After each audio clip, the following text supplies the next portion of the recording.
Hi guys, here's the study guide. Let's do it. Alright, I'm going to just go through and say these to save some time. We did this in class. Just pause and rewind if you need the word. Argentarius is a banker. Postquam is after or afterwards. Intrat means enters, and intrawit would mean entered. That's your perfect form, as all of these are set up. Present tense, perfect tense. Tradit means hands over. Tradidit means handed over. Conspicit means catches sight of. Conspexit means caught sight of. Currit means runs. Concurrit means ran. Iratus means angry. Clamat means shouts. Clamawit means shouted. Furcifer means scoundrel or thief. Filius means son. Tuus tuum means your or yours. Meus mea meum means my or mine. Parvus parva parvum means small. Harry means yesterday. Nunc means now. Habet means has or have. Habuit means had. Ad means to or at. Ambulat means walks. Inspicit means looks at or inspects or examines. Est means is. Erat means was. Multi means a lot or many. Many is the better choice there. Chilis means citizen. Fractus means broken. Amicus means friend. Imit means buys, and as you notice over here, the perfect form looks almost exactly the same. And by almost exactly, I mean exactly. Okay, so here are these sentences down here. Let me let's get back up. I will answer these in red text and just kind of maybe talk through a few of them. Okay, so statua tua, that is your statue. Your statue. Est is fractissima. That is the superlative form of fractus. So instead of just broken, it means very broken. Quod means cause. So because. Filius, the son. Disco id percussit. So with the disc it hit. Or because the son hit it. Id is it with a discus.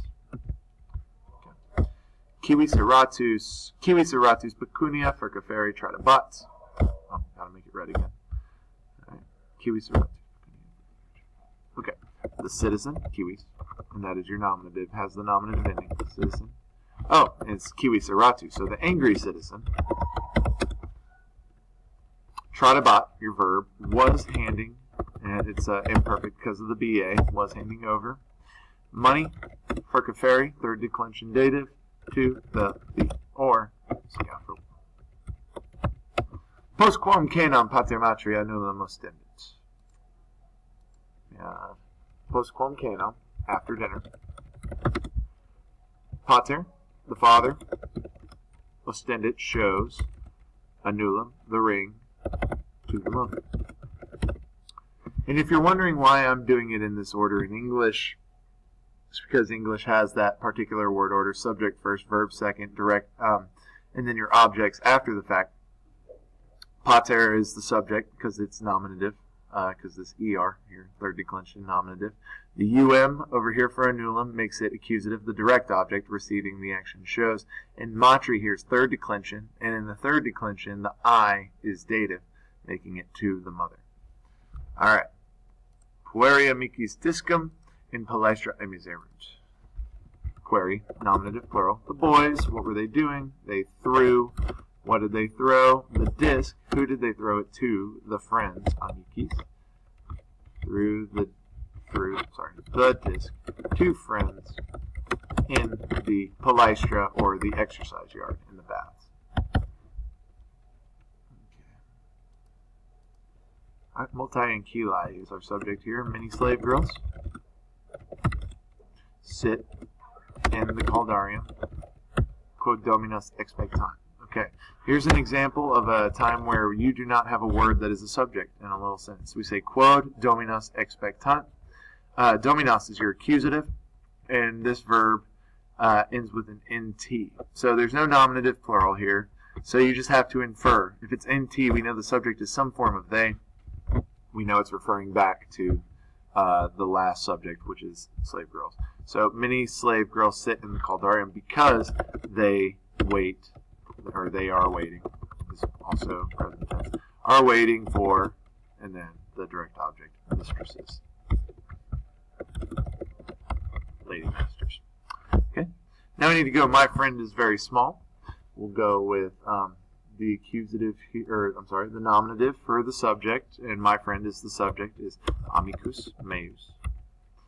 My friend is est. This is a linking verb, so we're just going to have an adjective afterwards. We want to say very small. We know the word for small is parvus, and therefore very small will be parvissimus. That issim makes it superlative. All right. The happy man greeted the very beautiful girl. Okay, we got a lot of adjectives in here, and we got a subject, direct object. The happy man is our subject because he is doing the action greeted, and the very beautiful girl is receiving that action. So she is the direct object and will be accusative. So, happy man, homo laetus. We can do this in English word order if it helps you. We'll do greeted. We know the word is salutat for greets, and the perfect form, because it's greeted, would be salutavit. We want to say very beautiful girl. We will say puella, but since she is receiving the action, she becomes puella. And if you look, and we know the word for beautiful, if you look at your superlative notes, you'll see at the bottom that pulcher, the word for beautiful, is one of the irregular adjectives that looks a little different. Doesn't have the isimus, isima at the ending. It actually becomes pulcherima. And since and I'm just going to add an M onto the end of that because it's modifying an accusative. Now, don't worry too much about why. Just know that they have to match. It has to match the thing that it's describing. Okay, that's not on the test. Don't worry. All right, the mother shows the dinner to the guests. All right, so we have subject, mother, verb, doing the action, or the action that's being done is shows. We have the thing receiving the action, thing being shown is the dinner, and people who it's being shown to, and that is the guest. So we have our nominative, accusative, and our dative nouns right here. So mother is going to be nominative, mater. We can make shows, ostended, right? The word for dinner is kena, and it's going to be accusative since it's the direct object. And then we have the guys who are being shown the dinner, and that is, those are our guests. Take hospes is the word. We look at the accusative form, which is hospitem. We need the dative plural ending, which in the third declension is ibus. So mater ostendit canum hospitibus. Your word order for any of these you can put these words literally anywhere and they'll be right. Just make sure the endings are correct. Okay, now we have you give the slave to me. All right, now we're going to have verbs here that are not just third person singular or plural. We're going to have a second person verb because the subject in this case is you. The word is to. And remember, the word for give is dot, but that T ending implies that the subject is either he, she, or it. When it's you, O-S-T, I, you, he, she, it, S is the ending for you. So we say tu das, and that means you give. And the thing being given is the slave. Servus, second declension, turns into servum because it's accusative. And then to me, if you look at your notes over the dative, then you'll see at the bottom you have ego, mihi, and me. Mihi is the dative form, and that means to me. Now, I bought at the dog for you. This is just a horrible sentence. It's not good in any way. I'll change it to I buy the dog for you. Go and try and take a second to figure that out. You may want to pause it. I'll go ahead and answer it. Subject, I would be ego. Ooh, let's change that color. Ego is the subject, I. Now the subject is, since the subject's I, the ending of the verb will be an O. Ego amo. The dog is the thing being bought, so he's receiving the action. Con nem. And for you, that's your indirect object. That'll be your dative, since it's to or for you. And that's to be. There you go. Those are all the sentences translated. Okay. This is basically, this next part is just copying your notes, the endings. It is important to have these somewhat memorized. What we did in class the other day was to try and remember that these, we want to start trying to commit these to memory. And in order to commit them to memory, you need to do two things. One, you just have to really just mindlessly repeat these endings to yourself in proper order. and 2, know what that order is. And so the order we're going to go with is nominative, dative, and accusative. Over time, we're going to fit another thing in between the nominative and the dative, and we're going to add another thing after the accusative. But for now, we got these 3, N, D, A. What I used in 3rd and 5th period was never do arson. Nominative, dative, accusative. So, first declension endings, first declension singular endings. Nominative is A. Dative, and I'm just going to stop making it red. I hope that's okay. Dative is A-E and So, repeat to yourself. I, Nominative, dative, accusative. I, Okay? The first declension plural is I, is, us. So, you can repeat to yourself. I, is, us. Remember, nominative, dative, accusative. Nominative, dative, accusative. Okay. And those are the endings. All right. Second declension. It can be US, or you can have an R sometimes, like puer. O, us, o, e, is, os. All right. Third declension. Remember, third declension nominative singular can be anything and will oftentimes look very different from the rest of them. So, we're going to say blah there. It can be anything. Third declension dative singular is I.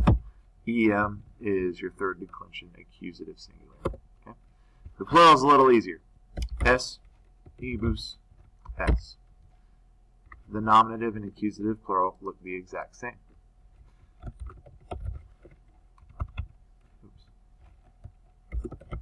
Your nominative nouns, again for the millionth time, are the subject.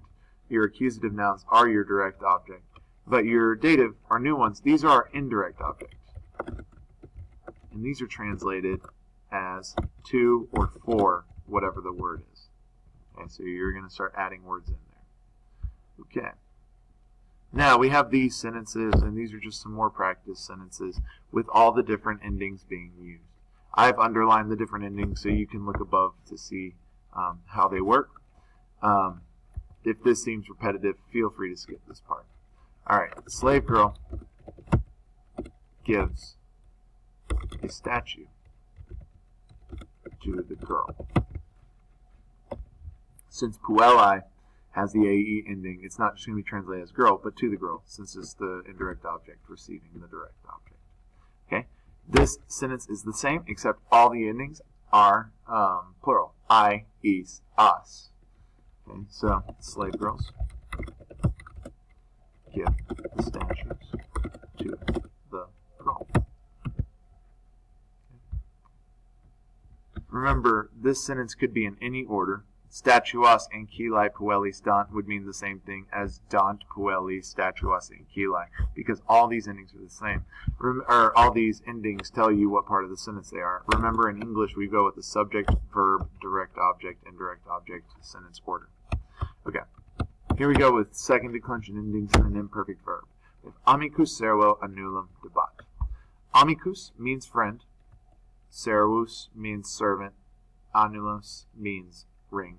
Dabat is the imperfect form of dat means gift. So, you look at nominative, dative, accusative, verb. We see nominative, subject, the friend, verb, dabat, almost there, was giving, annulum, the ring, since that's accusative, to the slave. That's dative. Okay. Making this plural. The friends were giving the rings to the slaves. Alright. So that's generally what's going on here. We just got to do the words. The order is pretty much the same. The mother gave the baby to the merchant. I guess you really wanted those shoes. Same thing, but plural. Just pay attention to the endings. The mothers gave. Ooh, that should be dead rooms. No. All good. The mothers gave the babies to the merchants. Okay.